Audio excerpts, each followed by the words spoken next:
Ask 10 managers why their bonus program isn't working, and nearly all 10 will blame the size of the bonus.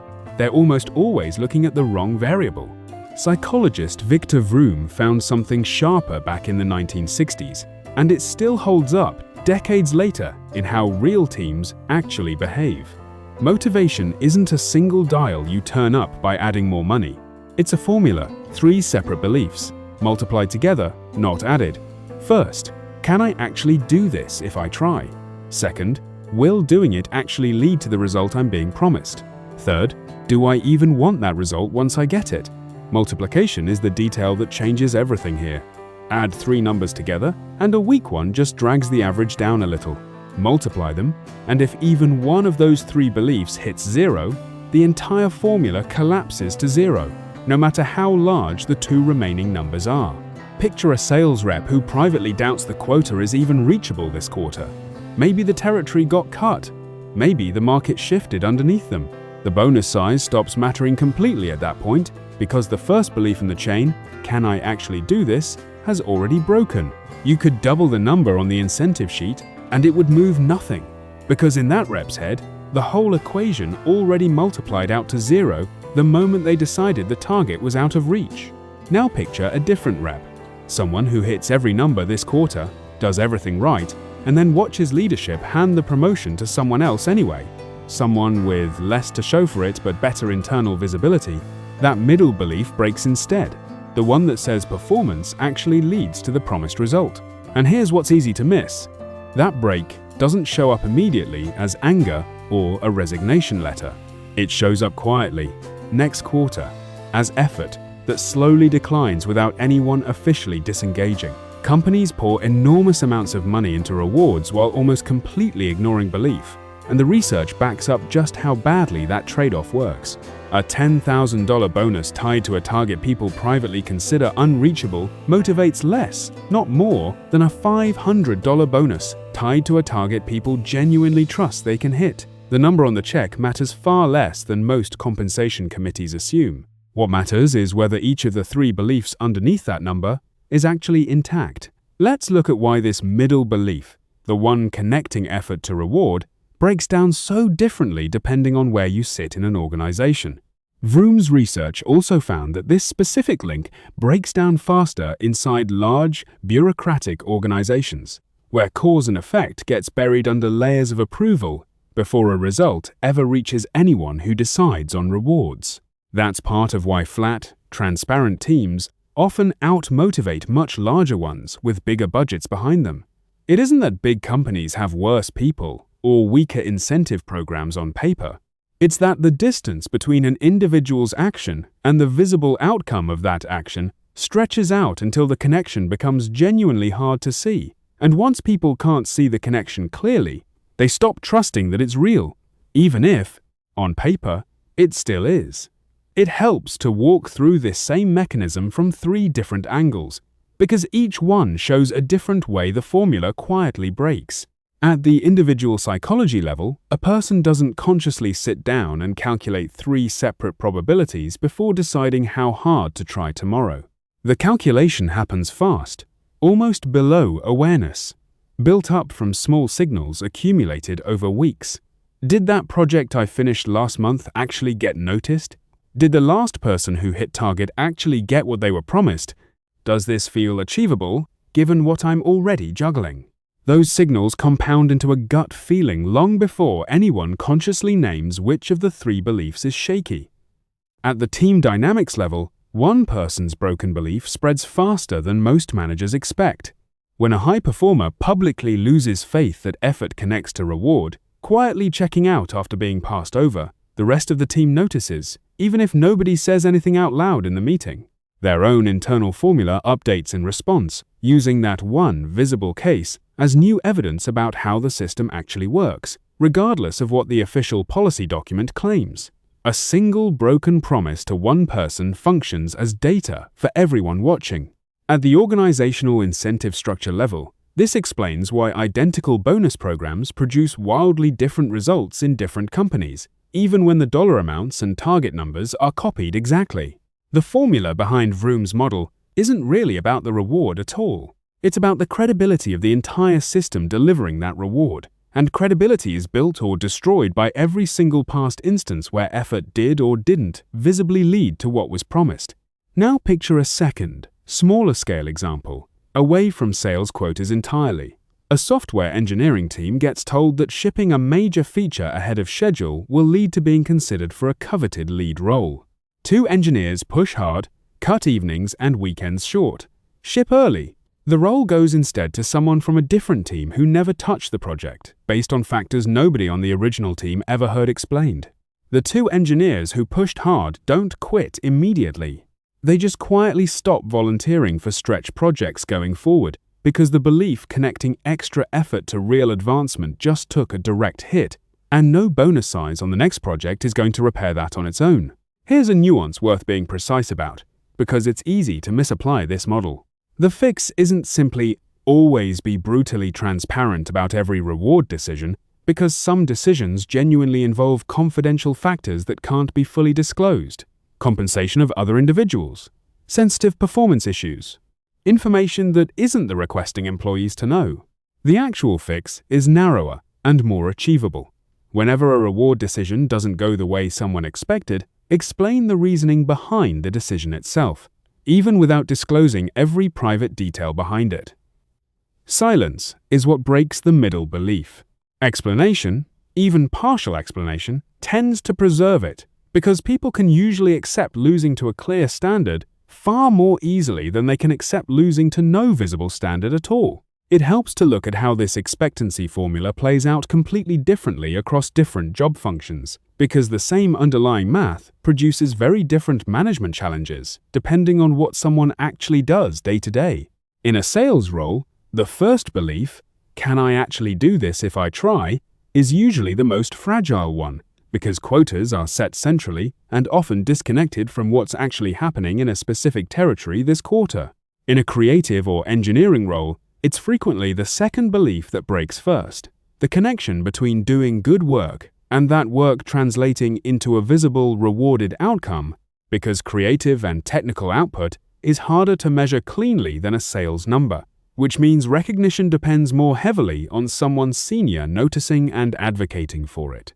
And in roles where the actual work itself is repetitive or low autonomy, it's often the third belief that's weakest from the start, a genuine lack of desire for the reward being offered, because a bonus tied to speed or volume doesn't address why someone might be disengaged from the work itself in the first place. A manager running the same standardized incentive program across all 3 types of roles is almost guaranteed to see wildly different results, not because people in one department try harder than another, but because the specific belief under strain is different in each case, and a single fix rarely repairs all 3 simultaneously. There's a deeper, less obvious mechanism worth naming here too. Expectancy beliefs aren't formed only from a person's own direct experience.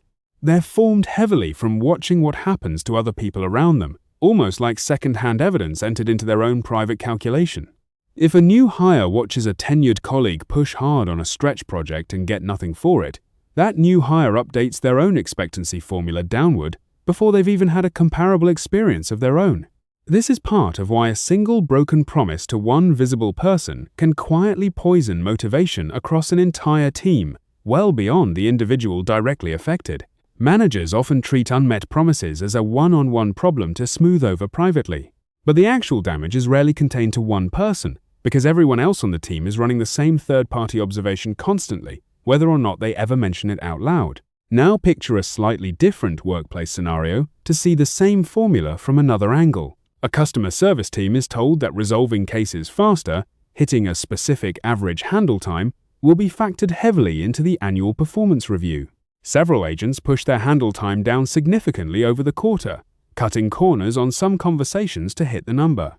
At review time, it turns out handle time barely factored into anyone's actual rating, because customer satisfaction scores mattered more in practice than the metric they'd been told to chase. The agents who pushed hardest on handle time don't necessarily quit, but their trust in the second belief, that hitting the stated target actually leads to the stated reward, takes a direct hit. And the next time leadership rolls out a new metric to chase, that same group is visibly slower to buy in, having learned, correctly, that the stated rules and the actual rules aren't always the same thing. So before increasing any reward, a manager's actual job is diagnostic work first, not budget work. Check whether people genuinely believe they can hit the target, given their actual current workload and constraints, not the workload the target was originally designed around. Check whether people trust that hitting the target actually leads to the promised outcome, based on what they've personally seen happen to others before them, not based on what the policy document says should happen. Fix belief before you touch the number, because a broken belief multiplies any reward down to nothing, and a bigger reward sitting on top of a broken belief is just more money spent for the exact same zero result. There's a practical diagnostic worth building out of all this, something more useful than a vague sense that motivation feels low on a team. When effort seems to be dropping, the instinct in most companies is to reach immediately for the reward lever, offer a bigger bonus, add a new perk, run a contest. Vroom's model suggests a different first move entirely. Ask each of the 3 questions separately, almost like a checklist, before touching compensation at all. Do people believe the target is achievable given their actual current circumstances, not the circumstances the target was designed around 6 months ago? Do people believe that hitting the target genuinely leads to the promised outcome based on what they've personally watched happen to others, not based on what the official policy states? And do people actually want the outcome being offered in the first place? Because a reward nobody particularly values multiplies out to a weak number, no matter how large the price tag attached to it looks on paper. Running through those 3 questions before adjusting a single dollar figure tends to reveal exactly where the real problem sits, and very often it isn't where the reward size instinct assumed it would be. One more distinction worth making explicit. Expectancy theory is not the same thing as simply believing in your team in some generic motivational sense. A manager can be genuinely encouraging, positive, and supportive in tone, while still running an incentive structure where one of the 3 beliefs is quietly broken underneath all that encouragement. Tone and structure are different layers entirely. A manager who says all the right things in a team meeting but never actually clarifies how performance connects to reward, or never checks whether the target still feels achievable after circumstances changed, is still going to see effort decline, regardless of how much genuine warmth was in the room. The formula runs on beliefs formed from what people actually observe happening over time, not on what they're told should be true in a single meeting. This also explains a pattern many managers have noticed without ever having language for it. Why the same incentive program can work brilliantly on one team and completely fail on a nearly identical team 1 floor down. It's tempting to attribute that gap to talent or culture in some vague, unmeasurable way, but it's frequently something much more specific and fixable. One of the 3 beliefs is intact on one team and broken on the other, often for reasons that have nothing to do with the incentive program itself. A team that just went through a round of unexpected layoffs, for instance, may carry a badly damaged second belief, since watching colleagues lose their jobs regardless of performance quietly teaches everyone remaining that outcomes and effort aren't as tightly connected as the org chart suggests. A brand new incentive program layered on top of that recent history is fighting an uphill battle before it even launches, and no amount of reward size fixes a belief problem rooted in something the incentive program itself never touched. Worth one more concrete comparison before wrapping this up. 2 identical companies could roll out the exact same bonus structure this quarter, same dollar amounts, same targets on paper, and see completely different results 6 months later, purely based on how each company's history primed the 3 underlying beliefs going in. A company with a track record of honoring what it promises walks into a new incentive program with the middle belief already strong, so the program gets a fair test of whether the target itself is realistic. A company with a history of moving goalposts walks into the identical program fighting an uphill battle from day one, regardless of how well designed the numbers actually are on paper. The incentive program was never really the variable that mattered most. The accumulated trust sitting underneath it was one more layer worth adding here, about how expectancy erodes even in teams that started out fully believing the formula held. A new hire often begins with strong expectancy on all 3 counts, confident that effort leads to performance, performance leads to reward, and the reward is worth chasing.